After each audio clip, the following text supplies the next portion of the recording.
Here's part 2 of the rule of 4 quadratic functions. In the first video, we looked at the verbal part of the rule of 4, looking at where quadratic functions might be used out in the world. So anywhere that you see something flying or hurtling through space, or anytime you're making the most or the least of something, or if you're messing around with optics and light, chances are you're dealing with quadratic functions.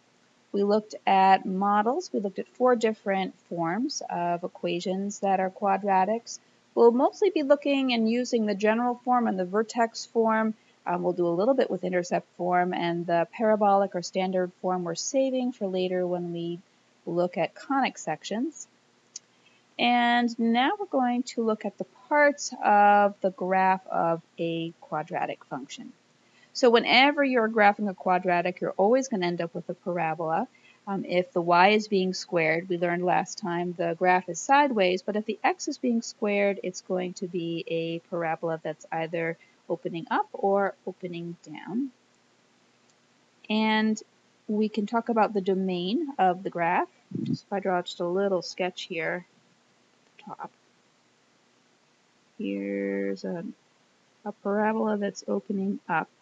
And the domain, remember, are all of the x values that you're allowed to use in a quadratic function. And a quadratic function, really you can plug in any number that you want.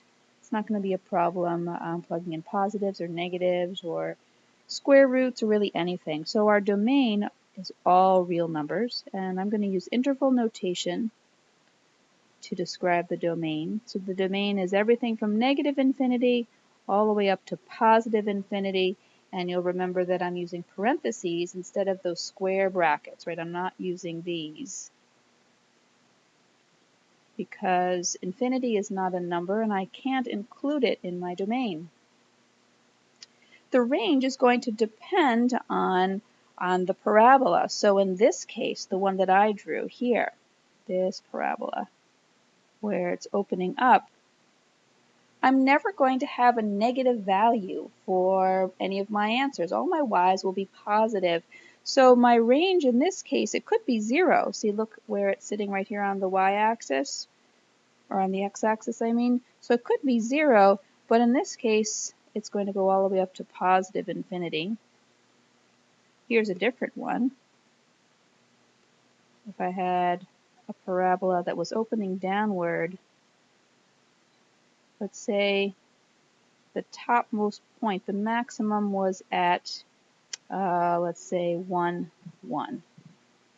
In that case, the range is never going to get any higher than 1, but it's going to be as negative as you want, right? It could be way down here at negative 27 or whatever I wanted. So the range for this particular quadratic is going to go anywhere from negative infinity all the way up to and including 1. So the highest it's going to be is 1. So the range functions for parabolas are going to be dependent on the specific graph. Domain for quadratic functions will always be negative infinity to positive infinity.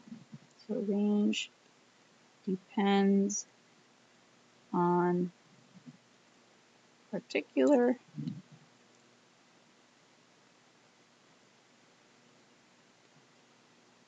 function. End behavior, you'll probably remember from the last module, means what's happening at the very ends of the graph. So what's happening when we go way out to positive infinity or way out in the other direction towards negative infinity? What's happening to my range? What's happening to the y values? And once again, it's going to depend on the graph. If I'm just looking at this particular graph right here, the one that I'm starring, as I go way towards negative infinity, the function seems to be getting taller and taller and taller. So as x goes to negative infinity, in this case, my function is increasing. It's going to positive infinity, right? It's going up, up, up, up, up. And when I look to the right of the graph, as x is going to positive infinity, Well, on the right side of the graph, my function is also rising. It's also going up forever. So the end behavior on the right is also as x goes to positive infinity, f of x goes to positive infinity.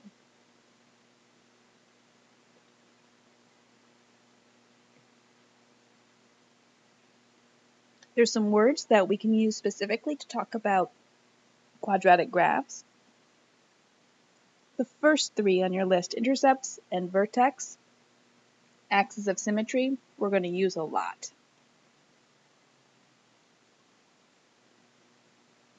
The second two, the directrix and the focus, I'm going to show you what they are here, but we won't be using these until the conic section. So we'll just save those for conics. I'm going to draw a little sketch of a quadratic function. So put a little xy axis.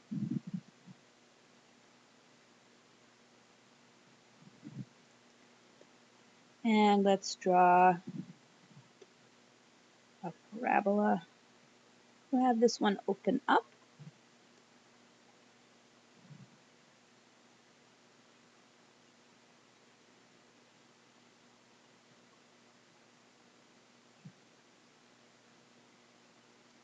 If I was going to talk about the intercepts, I'd be looking at where this graph crosses the axes. And it's crossing various axes in a couple of places.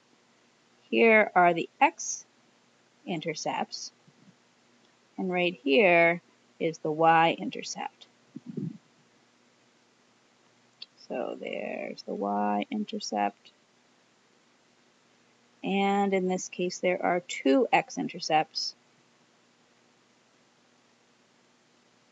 There's one x-intercept, and there's the other x-intercept. We're going to refer to those x-intercepts not only as x-intercepts, but also as zeros, roots, and solutions. So 4 different vocabulary words that will mean the same thing. That's only true for x-intercepts. The y-intercept is just the y-intercept. Sometimes we'll call it the initial value, but we probably aren't going to refer to it that way in this module. Next one, the vertex. Vertex is also the highest or the lowest possible value of a parabola. And it looks like, in our case, the vertex is a minimum.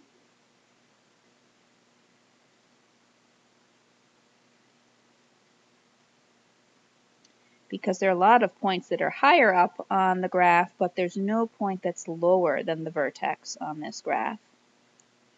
And the last vocabulary word that we're going to be spending a lot of time on in this module is the axis of symmetry. And the axis of symmetry is a line that divides the parabola into 2 equal pieces.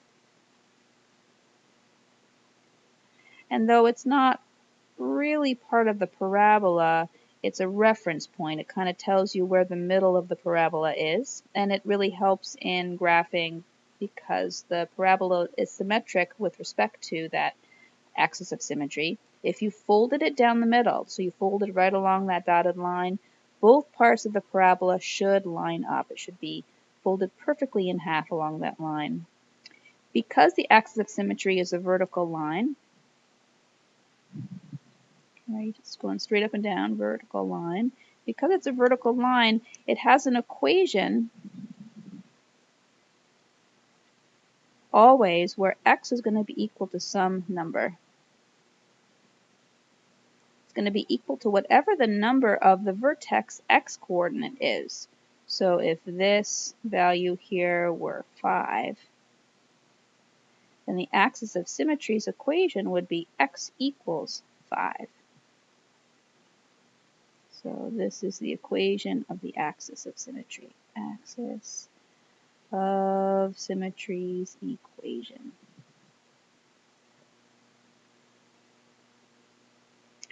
So those are the three biggies that you really will be spending a lot of time messing around with, using to graph, using to answer questions, using to write some equations from. Intercepts, y-intercept, and even more importantly, the x-intercepts, zeros, roots, solutions, different ways of calling or naming the x-intercepts. The vertex, which is either the lowest or the highest point of the parabola, and the axis of symmetry, which is a vertical line that runs straight through the vertex, right down the middle of the graph of the parabola. I'm just going to quickly show you what the directrix and the focus look like, but we're not going to use them that much. So I'm just going to make a short or small little graph over here on the side. And I'll put in another parabola here. So another quadratic graph. The directrix and the focus are in relationship to one another, and the focus is a point here on the inside of the parabola. So that's the focus.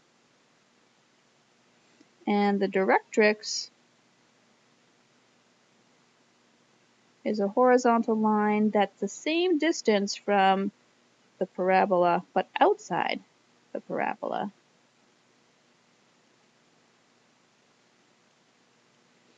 And we're going to be using both of those vocabulary words later when we look at conic sections. So you don't need to worry about those, but those are two ways of describing the graph of a parabola that you'll be using later on in this summer's work. The last thing that I wanted to spend some time with was a data or table.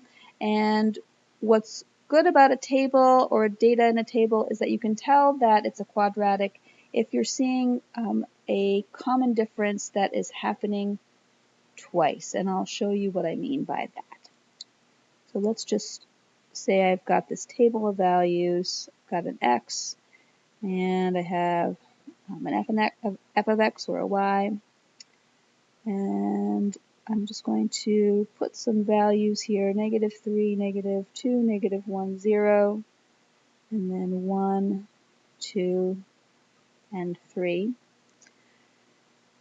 And I'm going to fill in some f of x, some y values. You see if you can guess what the equation or the model would be. And the hint, of course, is that it's a quadratic. It'll be pretty easy. So when x is 0, f of x is 0. And when x is -1, f of x is +1. When f of x is when x is -2, f of x is 4. And you probably are pretty close to figuring out what the model or the equation is. I'll do one more here. When x is -3, f of x is 9. So you probably figured out already that the model or the equation is y equals x squared. But say you didn't really know that and you were just looking at the table of values, you would notice something really interesting about this. If you look right here in the middle, all the values reading up are perfectly matched up with the values reading down, which corresponds to the graph of having points on either side of a line of symmetry being perfectly lined up. So at 0, 0, there's that point, but at -1, I'm going up 1. At +1, I'm also going up 1. At -2, I'm going up 4. But at +2, I'm also going up 4. At -3, I'm going up 9, but at +3, I'm also going up 9. I'm going to end up with that same quadratic curve. So if you're noticing some symmetry in a table, chances are that you've got some sort of quadratic that you're looking at. The other way to tell that you're looking at a quadratic is to look at common differences. So if I know that my independent or my x values are increasing by the same amount, increasing by the same amount. And in this case, I've chosen independent values that are going up by 1 every time, right? -3 to -2, -2 to -1, -1 to 0, 0 to 1. They're all going up by 1 every time. If that's the case, it is of value to look at how much your dependent values are increasing by. So let's see, I'm going from 9 to 4, so that's an increase of, no, a decrease of 5, so it's going down by 5. I'm going from 4 to 1, so I'm going down by 3. I'm going from 1 to 0, that's down by 1. And then I'm going from 0 to 1, that's up by 1. 1 to 4, that's up by 3. And 4 to 9, that's going up by 5. So if I had noticed that it was going, my pattern was that it was going up by the same amount or down by the same amount every time, I would know I was looking at a linear function. This is definitely not a linear function. It goes down and then changes direction at 0, 0 and starts to go back up, not a straight line. But there may be something else going on here, and I'm going to look at a second set of differences. So I'm going to find out how far apart my differences are. When I go from -5 to -3, I'm going up by 2. When I'm going from -3 to -1, I'm also going up by 2. When I'm going from -1 to +1, I am also going up by 2.